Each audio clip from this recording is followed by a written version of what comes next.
Ibu-ibu, alhamdulillah lebih beliau langsung dipapakan dahar nih, alhamdulillah nih Pak Mahfud siap ketemu sampai terus kula saged mriki panggih kali panjenengan iki asbab Pak Mahfud ya. Boten enten Pak Mahfud kula boten tepat kali panjenengan sedaya. Pak Mahfud ini luar biasa. 5 tahun ke depan Pak Mahfud pahalanya Pak Karman juga pahalanya Pak Mahfud. Alhamdulillah sama-sama mengucapkan dan panjatkan syukur kepada Allah Subhanahu wa taala atas limpahan nikmat iman, nikmat Islam, nikmat syahid dan masya Allah berikan kepada kita semua. Alhamdulillah pada malam hari ini kita bisa hadir setelah silaturahim di kediaman Bapak Sugianto dalam rangka ini pertemuan rutin di Pak Sugianto ini. Pertemuan rutin kelompok Makmur Abadi. Mudah-mudahan dengan silaturahim Allah akan memberikan buah pahala kepada kita, Allah akan memberikan umur yang panjang barokah kepada kita semua, Allahumma amin, dan akan memberikan rezeki dari arah yang dari sana, Allahumma amin. Kemudian selawat dan salam mari kita haturkan kepada uswah hasanah kita pada Nabi Muhammad sallallahu alaihi wasallam. Semoga Allah senantiasa berikan kekuatan kepada kita semua untuk menjadikan beliau sebagai suri tauladan dalam kehidupan kita bersama, Allahumma amin.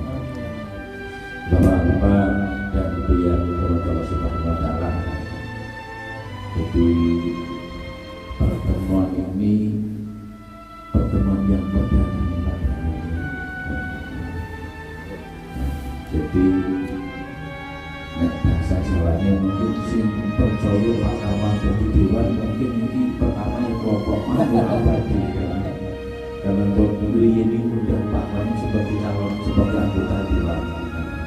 Alhamdulillah SK-nya sampai mandat di dalam pelantikan dan kelompok Makmur Abadi ini kelompok yang pertama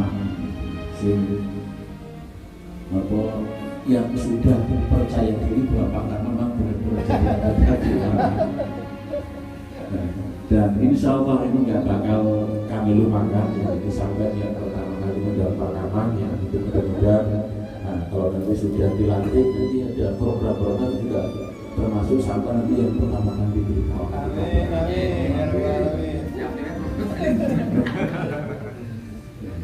Jadi Bapak yang dirahmati Allah Subhanahu wa taala, sampaikan Pak Dino tadi kelompok Makmur Abadi ini tidak terafiliasi kemana-mana ya, tapi perlu kita pahami bersama ya bahwasanya negara kita adalah negara demokrasi. Walaupun taruhlah kita tidak berafiliasi ke satu partai manapun, tapi karena kita ada di negara demokrasi, ya mau nggak mau tetap harus berinteraksi dengan partai-partai politik yang ada di negara kita. Jadi kita berpolitik bukan merupakan sesuatu yang tabu, tapi kalau kita berpolitik, kalau kita anti politik, malah justru nanti kita sudah beda dari NKRI kita yang kita ini. Ini yang pertama. Kemudian yang kedua ya, ini mengawali mungkin turun ke masyarakat ya. Jadi Pak Karman diberikan mandat ya oleh partai ya. Jadi kalaupun di ujung dapil misalkan di WS Putih sana ya ada suara satu ya, kalau memang undang kita wajib hadir ya. Di WS Putih bukan di Bogor ya. Jadi kalau kita nggak kenal misalkan ya, di WS Putih kan ada calonnya nggak milih Pak Karman, di Bogor sana ada calonnya nggak milih Pak Karman. Tapi kalau ada satu suara partai kami ya, kebetulan kami diusung oleh PKS yang ada di satu kampung dan bunda kami wajib hadir ya. Kalau nggak hadir kami bisa lapor ke partai, nanti Pak Karman bisa di PAW nanti. Tapi kalau motivasi kami ya bukan karena takut di PAW, ya ini bergabung di PKS. Kemudian alhamdulillah ini diberikan mandat amanah untuk jadi wakil sampean semua. Ini dalam rangka untuk memaksimalkan menanam kebaikan. Tidak dipungkiri calon-calon PKS yang jadi itu juga mereka juga kalau bahasanya itu juga keluar itu dapat suara. Dijawab sama Ustaz kemarin di DPD kan, itu ada bedanya ya. Jadi kalau yang lain mungkin beli suara itu dalam rangka untuk dapat jabatan, kemudian setelah dapat jabatan mereka hitung-hitungan dagang ya, modal biro, terus begitu sudah dilantik ya, gimana caranya modalnya balik. Terus kalau misalkan mau cari untung misalkan 10% atau 20%, kalau modalnya habis 500 ya berarti saya harus mengembalikan modal saya plus keuntungan terlebih dahulu. Dijawab sama Ustaz kemarin, kalau kita itu hitung-hitungannya bukan hitung-hitungan dagang. Kalau hitung-hitungan dagang begitu jadi balikin modal cari untung ya. Tapi kita ya, dapat dikatakan kemarin semua caleg yang ada di PKS itu diperintahkan untuk tanam kebaikan yang sebanyak-banyaknya ya, sehingga saat jadi ya, ini waktunya kita panen ya, panen pahala, bahasanya seperti itu ya, panen pahala ya. Jadi kita turun ke masyarakat bukan dalam artian apa, kalau kemarin dikatakan itu kaitannya dengan ya tujuan utamanya ya itu kembali menanam kebaikan yang sebanyak-banyaknya seperti itu. Terus berikutnya Bapak Ibu yang dirahmati Allah Subhanahu wa taala, memang tugas ini kalau kita pelajari, kita telaah ini enggak ringan ini Pak, ini berat sekali. Belum jadi anggota dewan juga di Facebook semua sudah posting jalan jelek, nggak ada yang posting jalan bagus. Jadi yang bagus nggak diposting, yang diposting yang jelek-jelek semua. Sudah posting UKT mahasiswa pada demo naik udah keturunan, sudah di posting ini BPJS dihilangkan kelasnya diganti kris ya. Sudah posting harga jagung anjlok, dari 5.000-an lebih sekarang cuma 3.000. Sudah posting harga gabah juga anjlok. Jadi semua itu juga mereka juga mau tahu ya. Yang mereka tahu ada dewan kerjanya ngopo kan ya. Kok jualannya elek, dewannya turun. Jadi tugas dewan ini memang nggak berat ya, berat sekali. Tapi ya ini yang pertama ingin saya sampaikan kepada Bapak Ibu sekalian, karena berat ya, kalau kita nggak kerjasama bahu-membahu dengan sampan semua, mungkin saya nggak akan bisa apa-apa ya. Saya punya satu prinsip, apalagi kami di Lampung Tengah cuma dapat 5 kursi, juga di pusat cuma dapat 53 kursi yang nanti target kerja saya ini nanti nggak akan muluk-muluk, saya akan kerja dari kelompok ke kelompok. Kalau toh misalkan saya nggak bisa bangun jalan sampan, bisa halus mulus kayak yang di depan, tapi alhamdulillah kalau saya bisa memperbaiki kelompok sampan yang tadinya jalan ke tempat nanti bisa diekspos misalkan di Bandar Lampung atau di Jakarta, saya sudah senang. Syukur-syukur dua-duanya ya, karena kelompok sampan diekspos, ada pejabat-pejabat yang masuk sini nanti bisa dibangun, itu syukur alhamdulillah. Jadi kerja kami ya, kerja Pak Karmo nanti akan diawali dari kelompok-kelompok yang kemarin sudah dibentuk, yang sudah dikunjungi, yang sudah dibina kemarin. Terus berikutnya ya, juga biar nanti juga sampai nanti nggak akan anti dengan politik dengan orang-orang politik ya. Karena negara kita negara politik ya. Ya.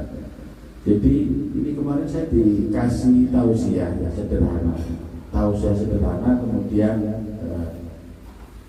di rumah kami telaah ya, sampai akhirnya kami dapat satu kesimpulan. Ternyata kerja politik itu memerlukan energi yang sangat luar biasa. Yang pertama juga mengeluarkan dana yang juga sangat luar biasa ya. 5 tahun 2014 sampai 2019 ya. Bahkan bekerja maksimal membina kelompok yang ada, padahal belum begitu banyak. Dana kami di rumah terkuras habis, kelompoknya juga belum tuntas. Jadi 2014 sampai 19 yang pertama jadi anggota Dewan 2014 bareng Pak Mahfud dulu ya. Bareng istrinya Pak Mahfud itu habisnya sangat luar biasa, banyak sekali. Terus kemudian untuk 5 tahun kita bina masyarakat juga keluarkan dana yang sangat luar biasa. Di 2019 kita telah sampai melihat kantor anggota DPRD itu aja, sampai kalau lewat seperti orang makan bahasanya harus marah banget di pasar malam itu mungkin muntahan gitu kan ya. Nah, di 2019 kemarin ini sama sekali nggak gerak, capek gitu kan, capek hasilnya nggak maksimal. Saya tanya sama Pak Junaidi Auli yang ada di DPR pokoknya kalau memang kelompoknya itu memang ada, bukan kelompok fiktif ya, udah nggak usah mikirin, nggak usah mikirin kok banyak ngajuinya gitu. Kelompoknya ada, terus kemudian kelompok itu mau gerak, mau maju ya. Ayam geprek misalkan ya, ayam geprek. Itu untuk etalase misalkan, terus kemudian untuk emas misalkan, kemudian untuk goreng dan sebagainya.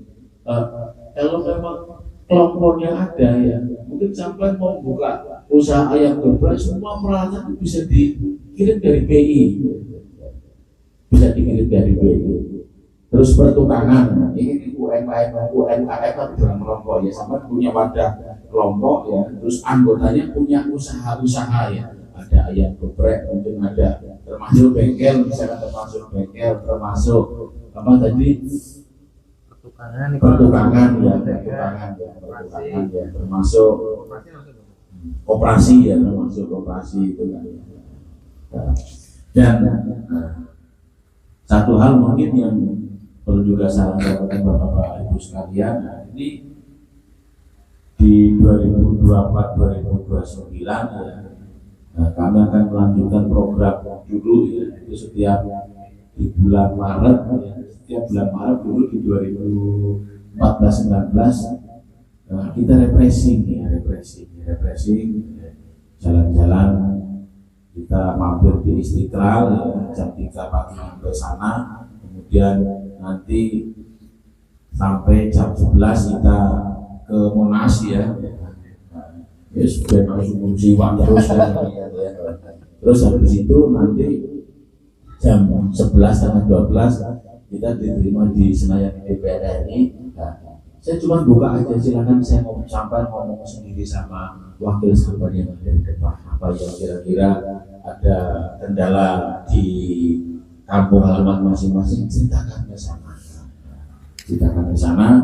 Syukur-syukur pas ke sana kita sudah bawa proposal syukur-syukur seperti itu. Pengalaman periode yang lalu itu proposal yang langsung dibawa ke sana itu nggak ada yang tertolak.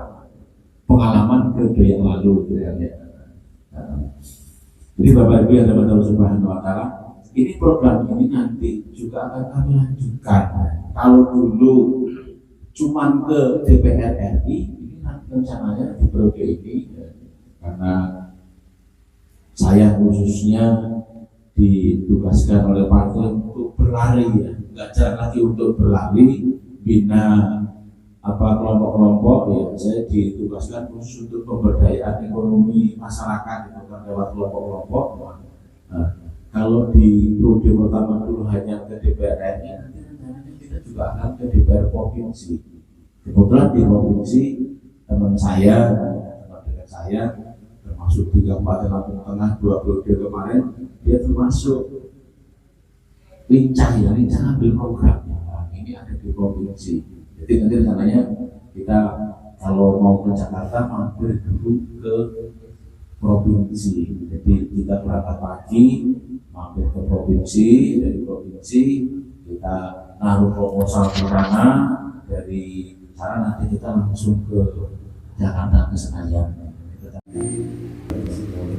Yang jelas pokok sekali arahan dari Bapak Suparman untuk kedepannya bagi kami Minang Makorabadi ya di Kota Sari.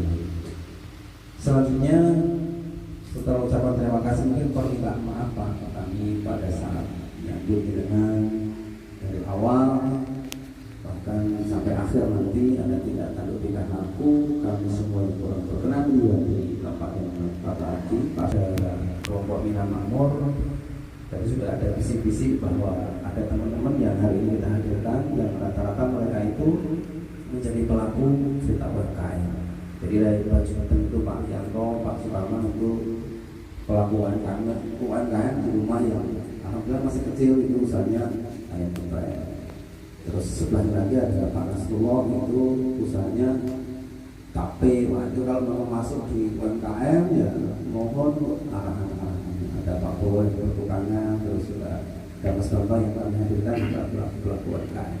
Jadi selain memberikan arahan kepada kelompok di Bina Makmur, pada saat ada yang bisa disampaikan lebih, Pak Suhari ini depan alhamdulillah bukan bengkel, kemarin baru launching, tapi bengkelnya orang isinya lah. Jadi benar-benar masih kata kasar itu alamat itu Pak. Jadi mohon semua itu bisa diarahkan dan dikondisikan.